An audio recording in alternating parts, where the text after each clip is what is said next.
minasyaitonir rajim. Bismillahirrahmanirrahim. Assalamualaikum warahmatullahi wabarakatuh. Alhamdulillahilladzi ansha'a wa bara wa khalaqal ma'a wath-thara wa abda'a kulla shay'in wa dhara. La yaghibu 'an basarihi dabiban namli fil layli idza sara wa la ya'zubu 'an 'ilmihi ma 'anna wa ma tara. Nahmaduhu ala ma quti'a naharun bi sayrin wa laylun bi sura wa nusalli ala rasulih Muhammadil mab'uuth fi ummil qura wa ala Abi Bakr sahibihi fid dari wal ghari bila mira wa ala Umar muhaddath an sirrihi fa huwa bi nurillahi yara wa ala Uthman zawj ibnatayhi ما كان حديثا يفترى وعلى علي بحر العلوم وأسد الشرى وعلى عمه العباس الرفيع القدر الشامخ الذرى أما بعد. Bapak-bapak, ibu-ibu, jamaah salat maghrib Masjid Al-Imar rahimani wa rahimakumullah jami'an. Kembali kita membahas kitab Sifatus Shalah yang dikarang oleh Fadilatul Syekh Muhammad bin Shalih Al-Utsaimin rahimahullahu taala, yang pada pertemuan sebelumnya kita telah membahas tentang hikmahnya Allah Subhanahu wa taala membagi-bagikan waktu salat dengan 5 waktu, yang itu semua adalah kuasa Allah Subhanahu wa taala. Kemudian beliau melanjutkan rahimahullahu ta'ala, thumma inna min ni'matillahi azza wa jalla an kanat hadhihi as-salawatu muwazza'ah ala awqatin ikhtaraha Allah azza wa jalla an takuna awqatan laha wa laysat fi waqtin wahid. Sungguh merupakan nikmat dari Allah Subhanahu wa ta'ala ketika Allah Subhanahu wa ta'ala telah membagi-bagi waktu salat dengan pilihan-pilihan waktunya, waktu subuh, zuhur, asar, maghrib dan isya, yang Allah Subhanahu wa ta'ala tidak menjadikan waktu-waktu salat yang kita kerjakan setiap harinya menjadi satu waktu. Falil fajri waktun, untuk waktu salat fajar sudah ditentukan. Walidh zuhri waktun, salat zuhur sudah ada waktunya. Pun begitu juga salat asar, maghrib dan isya sudah Allah Ta'ala tetapkan waktunya. Falimadha wuzzi'at hadhihi al-awqat? Kenapa Allah Subhanahu wa ta'ala membagi-bagi 5 waktu salat ini, tidak dijadikan satu waktu? Al-jawabu li faidatain. Beliau rahimahullahu ta'ala menjawab pertanyaan ini dengan 2 faidah. Faidah yang pertama adalah alla yahdutsal malal wat ta'abu lil insan, supaya tidak ada rasa bosan dan penat ketika kita menjalankan waktu salat atau mengerjakan salat. Li'annaha law jumi'at fi waqtin wahidin la asaban nasu masyaqqatun fi ba'dil ahyan. Karena sekiranya Allah Subhanahu wa ta'ala menjadikan 5 waktu salat digabungkan dalam satu waktu, ini akan menjadi beban. Terkadang itu terjadi, ya, sebagian orang itu akan merasa terbebani ketika ada satu kegiatan atau satu amalan yang itu dengan berbagai jenisnya dijadikan menjadi satu. Kita kalau berbicara masalah pekerjaan saja, yang kita sudah membagi-bagi pekerjaan ini jam sekian, pekerjaan ini jam sekian. Ini masalah masalah biasa saja, muamalah saja. Kalau kita sudah membagi-bagi pekerjaan pada waktu-waktu tertentu, Bagaimana jadinya kalau pekerjaan-pekerjaan ini yang sudah kita bagi-bagi dijadikan menjadi satu? Bagaimana? Pasti akan menjadi beban. Akan menjadi beban, apalagi dengan salat. Falau shallal insan 17 raka'atan fi anin wahidah atau fi anin wahidin. Kalau seumpamanya kita mengerjakan 17 rakaat, ya. Karena dalam keseharian kita mengerjakan salat itu 17 rakaat. 2 subuh, 4 zuhur, 4 asar, 3 maghrib, 4 isya. Total semua 17 rakaat yang wajib. Kalau dijadikan sholat wajib ini menjadi satu waktu, rubbama bisa jadi yata'abu wa yamal wa yati biha ala ghairil wajhil matlub. Bisa jadi kita mampu mengerjakannya, tapi itu hanya beberapa saat saja, karena nantinya kita akan merasa bosan. Akan ramai kapan? Di awal-awal Ramadan saja. Itu biasanya. Biasanya. Tapi kalau sudah masuki, jangankan kita menunggu pertengahan Ramadan. Kita anggap saja di hari yang kelima. Gimana ya? Di hari yang kelima, di bulan Ramadan atau hari ke-6, kita bisa melihat bahwa ternyata jumlah jamaah sholat tarawih sudah mulai berkurang. Kenapa?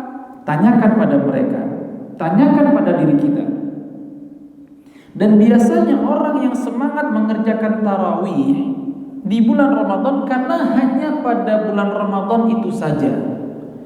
Coba kalau seandainya Allah Subhanahu wa ta'ala mensyariatkan yang namanya tarawih setiap hari selama 1 tahun, kira-kira menurut antum akan banyak yang hadir? Tidak. Itu sudah fakta. Bulan Ramadan saja, hari pertama kita bandingkan dengan pertengahan bulan, kita bandingkan lagi sama akhir bulan. Hari pertama tarawih itu akan ramai, bahkan ini masjid mungkin gak muat sampai keluar. Bandingkan dengan akhir Ramadan, itu ana yakin akan tersisa banyak saf kosong. Itu 11 rakaat. Bagaimana kalau 17 rakaat kita kerjakan di setiap harinya dalam satu waktu? Bagaimana itu? Kita akan merasa bosan, merasa terbebani. Kalaupun bisa mengerjakannya, maka mengerjakan sholat tersebut dengan sifat malas atau tidak bersemangat, tidak ada rasa khusyuk. Jangankan khusyuk untuk 17 rakaat, untuk 2 rakaat subuh saja, bisakah kita khusyuk? Sulit sekali, sangat-sangat sulit sekali. Dan kalau kita melihat bagaimana sejarahnya Allah Subhanahu wa ta'ala menetapkan sholat atau mensyariatkan sholat pada awalnya, yang dimana Allah Subhanahu wa ta'ala itu menetapkan sholat itu adalah matna dulu, 2 rakaat, sampailah Nabi Muhammad sallallahu alaihi wasallam diberikan oleh Allah Subhanahu wa ta'ala untuk melaksanakan mi'rajnya dari Baitul Maqdis sampai langit ke-7. Kalau ini jelas mi'rajnya itu betul-betul atas izin Allah Subhanahu wa ta'ala, yang Nabi sallallahu alaihi wasallam hanya sekali saja mi'raj. Tapi subhanallah, ada klaim-klaim dari mereka yang katanya wali Allah Subhanahu wa ta'ala, bahkan tertulis dalam kitab-kitab mereka, seseorang itu yang katanya dianggap wali bisa melaksanakan mi'raj sebanyak 70 kali. Subhanallah. sampai ada klarifikasi, Mi'raj ini bukanlah Mi'raj secara hakiki, tapi Mi'raj dalam ibadah. Padahal dalam buku itu tertulis Mi'raj itu adalah ke langit sana. Subhanallah. Kalau Nabi Muhammad SAW jelas atas izin Allah Subhanahu wa ta'ala yang Allah wahyukan melalui malaikatnya Jibril alaihi salatu wassalam. Kalau sampai seseorang mengklaim dia sudah mendapatkan izin dari Allah Subhanahu wa ta'ala, maka tidak ada faedahnya Nabi Muhammad dijadikan sebagai nabi terakhir. Karena apa? Kalau kita mengatakan Nabi Muhammad SAW adalah nabi terakhir, tidak ada lagi nabi setelahnya, berarti kita pastikan tidak ada lagi wahyu yang turun sepeninggal Nabi Muhammad SAW. Nah, dalam Mi'rajnya Nabi SAW, yang Nabi SAW disebutkan dalam riwayat Anas bin Malik radhiyallahu ta'ala anhu, terdapat dalam kitab Sahihain Al-Bukhari Muslim, di setiap pintu langit itu, atau di setiap langit itu, Allah Subhanahu wa ta'ala menempatkan nabi-nabinya. Dalam hadis ini Nabi Muhammad SAW menjelaskan ada 4 tempat atau 4 langit yang Allah tempatkan. Di atasnya adalah, atau di setiap langit tersebut adanya malaikat. Ketika Nabi SAW sampai ke langit kedua, Nabi SAW berjumpa dengan Nabi Idris. Kemudian ketika masuk ke langit keempat, berjumpa dengan Nabi Harun. Ketika masuk ke langit kelima, disebutkan dalam riwayat ini Nabi SAW tidak tahu siapa nama nabinya atau siapa nabi tersebut. Masuk ke langit keenam, Nabi Muhammad SAW bertemu dengan Nabi Ibrahim. Ketika masuk ke langit ketujuh, Nabi SAW berjumpa dengan Nabi Musa alaihi wassalatu wassalam. Nah, dalam Mi'rajnya itu, hadis yang banyak disampaikan oleh para ustaz, Allah Subhanahu wa ta'ala mensyariatkan pada awal mulanya salat itu sebanyak 50 waktu sehari semalam. Waktu sehari semalam. Coba kita bayangkan, kalau memang betul-betul Allah tetapkan 50 waktu sehari semalam, kita punya waktu dalam satu hari semalam itu ada 24 jam. Dibagi 50, paling tidak minimal 1 jam itu kita ada berapa sholat? 2 sholat. Itu minimal. Ada yang 3. Taib, kalau Allah tetapkan 1 jam itu ada 2 sholat, coba kita kalkulasikan. 1 kali sholat saja subuh itu minimal berapa menit? Kalau khafi itu berapa kira-kira? 3-4 menit. Itu kalau kita sirkan bacaannya. Tapi kalau kita jaharkan itu sekitar 5-10 menit. Betul saja? Nah, anggap saja kita bacanya sir untuk sholat subuh atau 2 rakaat. Sekitar anggap kita ambil 5 menit. Dalam 1 jam itu ada 2 sholat, berarti sudah ada 10 menit. Sisa waktu berapa menit? 50 menit. Ngapain kita? Ya sudah, biasa kita ngapain? Kerja, istirahat. Bisa nggak kira-kira kita ini tidur itu hanya beberapa menit saja? Bisa kira-kira sanggup? Nggak sanggup. Paling tidak itu kita tidur itu 1 jam atau 2 jam. Kalaupun ada yang bisa tidur cepat, alhamdulillah. Tapi mungkin nggak itu? Nggak mungkin. Karena apa? Setiap jamnya pasti kita akan terbangun buat sholat. Akan terbangun buat sholat. Itu baru yang 2 rakaat. 4 rakaat itu kira-kira 10 menit. Kalau Allah tetapkan 1 jam itu ada 2 sholat 4 rakaat, 20 menit. Sisa waktu 40 menit. Bagaimana kita bekerja? Bagaimana kita istirahat? Dan Nabi kita Muhammad SAW mengiyakan apa yang telah Allah Subhanahu wa ta'ala tetapkan ketika itu. Sampailah kemudian Nabi SAW turun ke langit ke-7, berjumpa dengan Nabi Musa alaihi salatu wassalam, yang akhirnya atau Nabi Musa bertanya kepada Nabi SAW, apa yang Allah syariatkan kepadamu? Dan Nabi Muhammad mengatakan Allah telah mensyariatkan saya jumlah salat dengan 50 waktu. Nabi Musa alaihi salatu wassalam sampai mengatakan kepada Nabi kita Muhammad sallallahu alaihi wasallam inna ummataka la tastati'. Umatmu itu tidak akan mampu. Dan Nabi Musa mengatakan, aku telah mencoba kepada Bani Israel. Maka mintalah kepada Allah Subhanahu wa taala keringanan. Baliklah lagi Nabi Muhammad SAW minta kepada Allah keringanan. Begitu terus menerus. Allah kasih keringanan, ketemu Nabi Musa lagi. Kata Nabi Musa, inna ummataka la tastati'. Umatmu tuh enggak akan mampu. Waqad jarrabtu ala Bani Israil wa kama qala Nabi alaihi salatu wassalam. Aku telah mencoba kepada Bani Israel, enggak bisa. Sampai akhirnya Allah Subhanahu wa taala menetapkan 5 waktu sholat saja sehari semalam.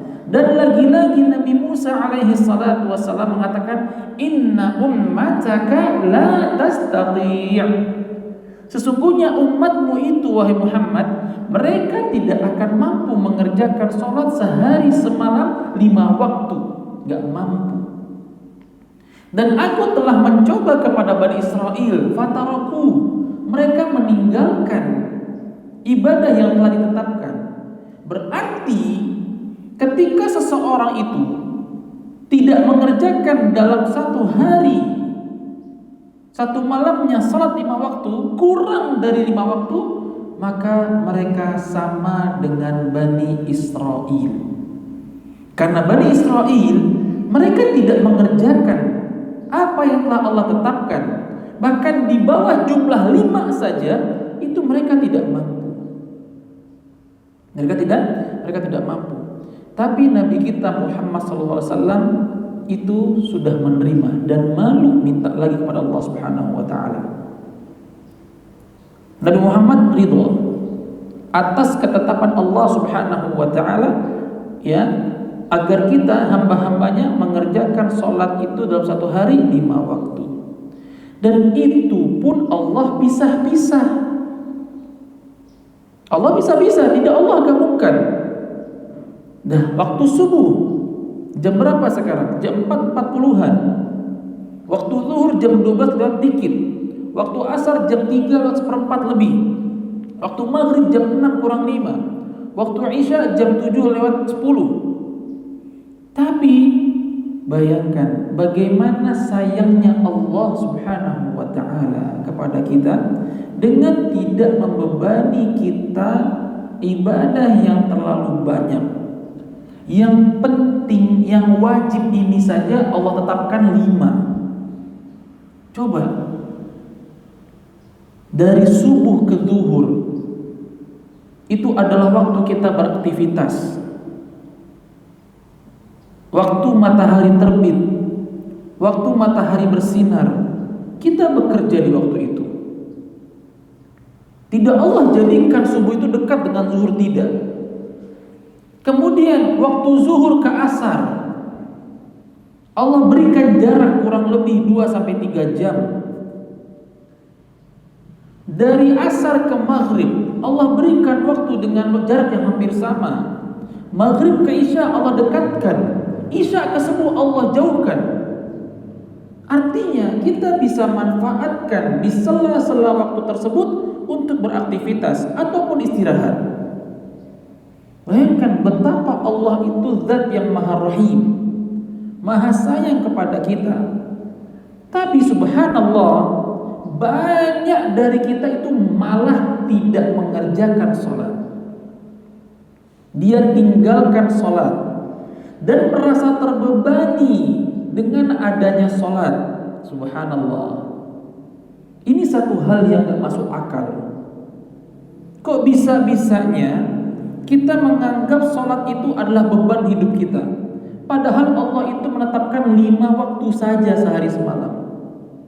Dan kita perlu ketahui, dengan 5 waktu ini yang kita kerjakan setiap harinya, menandakan bahwa agama Islam sajalah yang hubungan seorang hamba dengan Tuhannya, dengan Rabbnya itu sangat dekat. Kenapa? Kita berjumpa dengan Allah Subhanahu wa taala dalam satu hari minimal 5 waktu. Coba kita bayangkan dengan agama lain. Bayangkan dengan agama lain. Mereka itu datang ke tempat ibadah mereka 1 minggu berapa kali? Paling 1 kali, paling 2 kali, maksimal 3 kali. Tapi di dalam agama Islam, kita paling tidak berjumpa dengan Allah itu, mendatangi Allah, mendatangi rumah Allah itu paling tidak minimal berapa? 5 kali. Kita coba pakai logika manusia. Kita pakai logika manusia. Kalau ada seorang mengunjungi rumah orang lain dalam sehari 5 waktu, 5 kali, kira-kira menurut kita hubungan dia dengan orang tadi dekat gak? Dekat. Kenapa? Sering berjumpa, sering ketemu. Itu secara logika manusia saja. Adapun dengan Allah Subhanahu wa taala lebih lagi. Dan Allah Subhanahu wa taala sangat suka dan sangat cinta kepada hamba-hambanya yang selalu mendekatkan dirinya kepada Allah Subhanahu wa taala. Naam. Bahkan yang kita tahu 7 golongan yang Allah Subhanahu wa taala berikan naungan la dhilla illa dhillu. Di hari tidak ada naungan perlindungan kecuali dari Allah Subhanahu wa taala. Itu apa salah satunya? Syabun nasha'a fi ta'atillah. Seorang pemuda yang dia tumbuh di dalam ketaatan kepada Allah Subhanahu wa taala. Naam. Jadi ketika Allah Subhanahu wa taala menetapkan kepada kita salat 5 waktu lamanya atau 5 waktu dalam sehari, maka ini adalah bentuk kasih sayang Allah Subhanahu wa taala kepada kita. Yang pernah disampaikan dan banyak disampaikan juga, jangan kita jadikan keseharian kita untuk bekerja atau kita mengisi waktu pekerjaan kita dengan sholat, bukan. Tapi kita mengisi waktu menunggu sholat kita dengan pekerjaan. Artinya apa? Yang paling penting adalah sholatnya. Pekerjaan itulah sampingannya. Seperti itu. Tapi sekali lagi, kalau sampai ada yang mengatakan bosan sholat, subhanallah. Padahal Allah Subhanahu wa taala menjadikan sholat itu hanya 5 waktu sehari semalam saja. Bahkan kalau musafir Allah izinkan dengan menjamak kosong. Kurang sayang apalagi Allah kepada kita. Nah, yang namanya safar qit'atun minal adab, sebagian dari adab. Allah tahu kita capek, Allah tahu kita lelah. Allah syariatkan kepada kita ketika safar jamak qasar. Jamak menggabungkan sholat, bukan cuma menggabungkan, diqasar, dipotong sholatnya yang tadinya 4 menjadi 2. Masya Allah. Yang kurang apa? Yang kurang rasa syukur kita kepada Allah Subhanahu wa taala. Kemudian fa idza qila, kalau dikatakan madza taquluna fi salatit tarawih fi Ramadan? Apa yang kalian katakan ketika kalian mengerjakan salat tarawih di bulan Ramadan? Yang tadi kita bahas, kalau sehari itu kita kumpulkan salat 17 kali, 17 rakaat dalam satu waktu, bagaimana dengan tarawih? Yang kita tarawih biasanya itu 11 rakaat. 11 rakaat. Lebih daripada itu boleh, kurang daripada itu boleh. Tidak ada masalah. Maka beliau menjawab rahimahullahu taala, naqulu fiha inna salatat tarawih sunnah. Sesungguhnya salat tarawih itu hukumnya sunnah. Law sya'al insanu tarakaha fa idza ta'iba mathalan fa huwa fi hillin yansarif wa yastarih. Yang namanya salat tarawih itu hukumnya sunnah. Hukumnya adalah sunnah. Kalau mau tinggalkan, tinggalkan saja. Karena apa? Tidak berdosa. Tapi amalan sunnah ketika dikerjakan mendapatkan pahala. Kalau orang itu capek dia mengerjakan sholat tarawih, ya sudah, istirahat dia di situ, lanjutkan nanti. Sedangkan kalau 17 rakaat kita gabungkan dalam satu sholat, ini saja hukumnya wajib dikerjakan, ditinggalkan berdosa. Jadi seperti itu, jangan disamakan sholat tarawih dengan sholat wajib. Nah, walaupun juga sedikit kita keluar pembahasan berkaitan dengan sholat tarawih berjamaah, yang dimana Nabi kita Muhammad SAW pernah mengerjakan sholat tarawih berjamaah bersama para sahabatnya itu hanya 3 malam saja.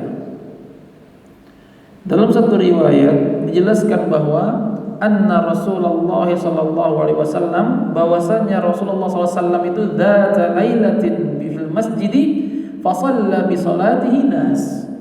Nabi SAW itu pernah di bulan Ramadan itu salat dan salat bersama beberapa sahabatnya. Kemudian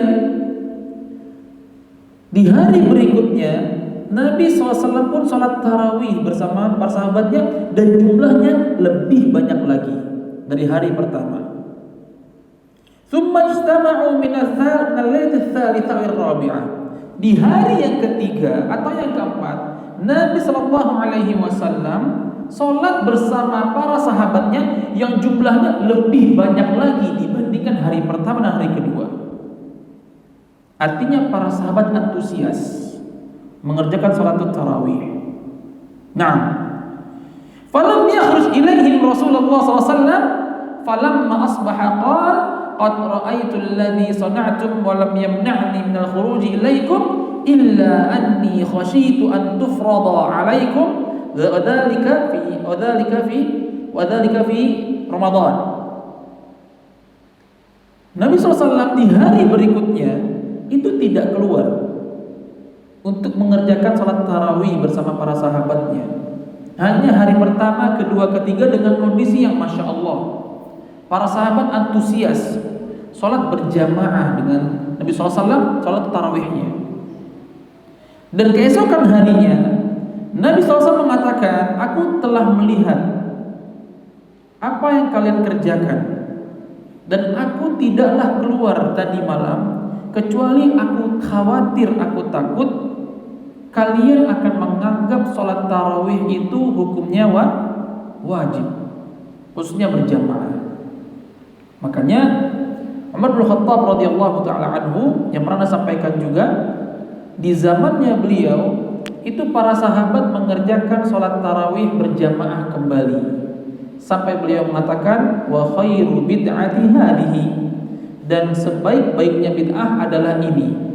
Yang disalahartikan bahwa bid'ah di sini adalah membuat ibadah baru.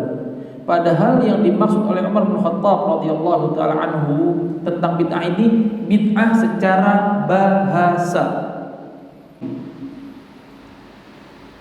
Yang ada di beberapa masjid itu mengadakan ceramah tarawih. Ya, ada yang dilaksanakannya sebelum sholat tarawih, ada yang dilaksanakannya setelah tarawih sebelum witir, ada yang dilaksanakannya setelah witir. Dan ada yang mengatakan bahwa ceramah tarawih itu hukumnya bid'ah. Ada yang seperti itu, dan Anda pernah mendengar itu. Alasannya apa? Tidak pernah di zaman Nabi SAW ada yang namanya ceramah tarawih. Maka anak katakan, ceramah tarawih tidak bisa dihukumi bid'ah. Tidak bisa seperti itu. Kenapa? Karena ceramah itu hukumnya hukumnya sunnah dan boleh dilakukan kapanpun. Kenapa Anda katakan sunnah? Ceramahnya sunnah. Ya, Nabi SAW berceramah kepada para sahabatnya. Nah, tapi bukan ceramah tarawihnya sunnah, bukan. Ceramahnya itu sunnah, bahkan wajib bersama dengan dakwah. Tapi kenapa ada ceramah tarawih? Dikarenakan banyak orang itu yang berkumpul di dalam masjid. Kapan? Di waktu tarawih. Anak tanya, ini masjid sholat isya di bulan-bulan selain Ramadan dengan sholat isya di bulan Ramadan, banyakan mana jamaahnya? Banyak mana, Ustaz? Hah? Ramadan pertama. Artinya Ramadan itu ramai. Nah, ini adalah momentum terbaik. Ketika orang banyak, kita sampaikan kajian-kajian di situ. Dan kita tidak mengatakan ceramah tarawih itu wajib atau sunnah, tidak. Tapi ini adalah momentum yang pas. Sama halnya ketika beberapa masjid itu menetapkan ada ceramah duha di hari Ahad. Alasannya apa? Hari Ahad kan hari libur. Orang-orang banyak di rumah. Jadi kita bisa kumpulkan mereka di masjid. Apa kita katakan ceramah duha itu bid'ah? Tidak. Contoh ceramah malam ini, malam Sabtu ini, apakah kita katakan ceramah yang ini bid'ah? Tidak. Kenapa? Loh, ini adalah momentum terbaik, yang dimana beberapa kita itu Sabtu besok libur. Kita manfaatkan malamnya untuk mengisi kajian. Nah, walaupun juga ada dalam beberapa riwayat Nabi Muhammad SAW itu menetapkan satu waktu untuk memberikan nasihat kepada para sahabiyah. Tapi itu tidak jelaskan waktunya apa. Disebutkan fi yaumi kadza, fi sa'ati kadza. Di hari tertentu, di waktu tertentu. Nah, jadi tidak bisa kita mengatakan bahwa ceramah tarawih itu hukumnya bid'ah. Tidak boleh. Karena itu adalah momentum terbaik. Nah, tidak kita katakan wajib pun juga tidak katakan sunnah. Contoh lain juga yang pernah saya sampaikan tentang Jumat berkah, yang dimana banyak dari kaum muslimin yang mereka bersedekah di hari Jumat, membuatkan makanan atau minuman kemudian dibagi-bagikan kepada jamaah sholat Jumat pada satu masjid. Tidak bisa kita katakan bahwa Jumat berkah ini adalah bid'ah. Tidak bisa. Kenapa? Karena Jumat berkah itu adalah momentum yang tepat. Sama seperti kajian. Kita mencari momentum yang tepat. Kapan kira-kira orang-orang itu bisa hadir ke masjid? Nah, sedekah atau Jumat berkah itu adalah momentum di mana kita bisa betul-betul menyumbang, bersedekah, dan itu dirasakan oleh orang banyak. Yang namanya sedekah kan bebas. Tidak hanya kepada fakir miskin saja, kepada orang kaya pun boleh. Mentraktir itu kan sedekah. Ya, sedekah yang umum. Maka ketika kita mau mengadakan Jumat berkah, ya, di situ kita telah bersedekah. Dan memang tidak ada dalil yang mengkhususkan bahwa kalau kita bersedekah di hari Jumat pahalanya ini. Itu tidak ada. Walaupun Anda pernah membaca bahwa ada salah satu masjid itu ustadz di sana mengatakan kalau Jumat berkah itu pahalanya segini. Itu tidak benar. Tidak benar. Karena apa? Tidak ada penjelasan yang pasti, yang mendetail tentang berapa ketetapan pahala kalau seorang bersedekah di hari Jumat. Tapi bersedekah di hari Jumat hukumnya boleh. Makanya sedekah Jumat itu orang mau sedekah silakan, enggak pun enggak ada masalah.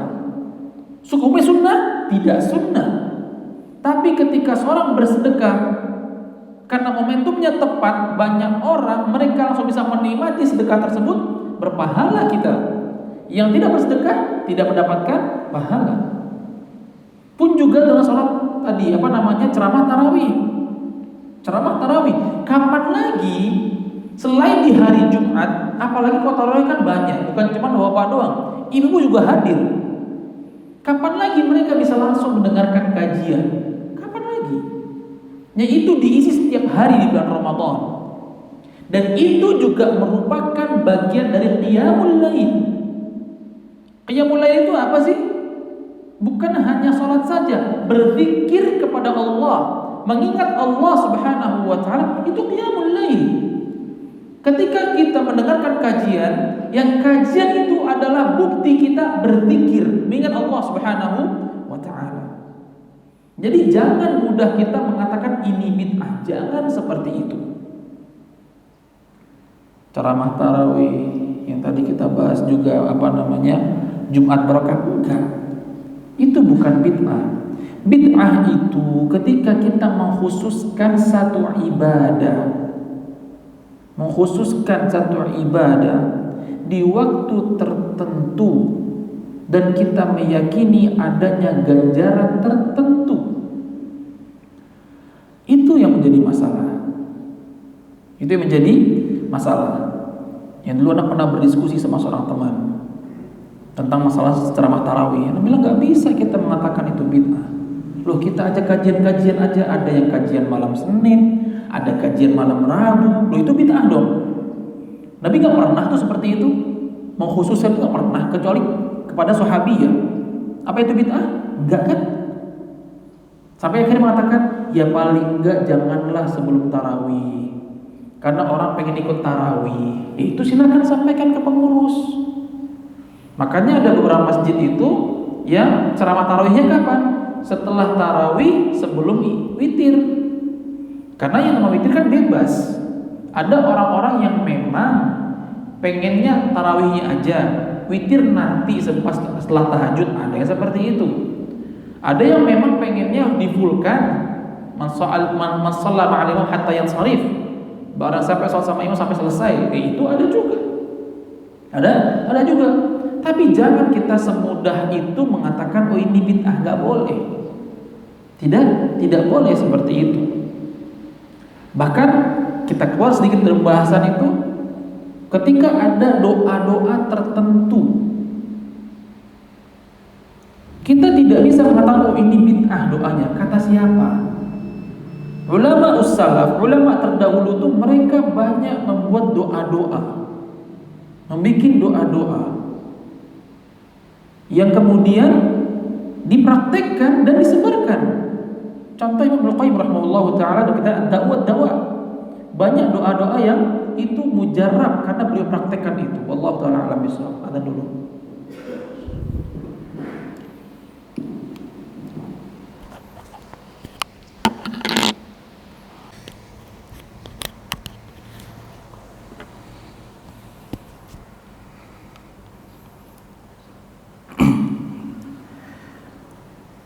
Baik. Jadi pada intinya adalah faidah yang pertama itu Allah Subhanahu wa taala menjadikan waktu-waktu sholat pada waktu tertentu secara terpisah itu memang supaya Allah atau supaya kita itu memiliki waktu,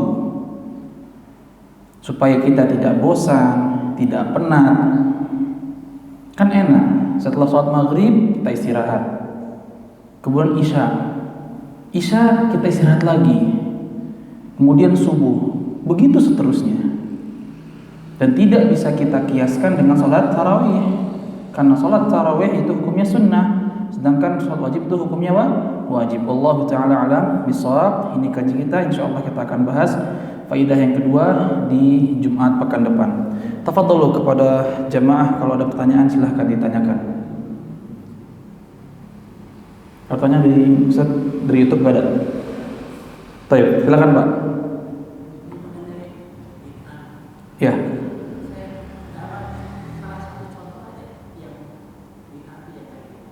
Baik. Bid'ah itu secara bahasa artinya sesuatu yang baru. Sesuatu yang baru. Handphone ini baru. Di zaman Rasul ada tidak, Pak? Tidak ada. Mic ini baru. Di zaman Rasul ada tidak, Pak? Tidak ada.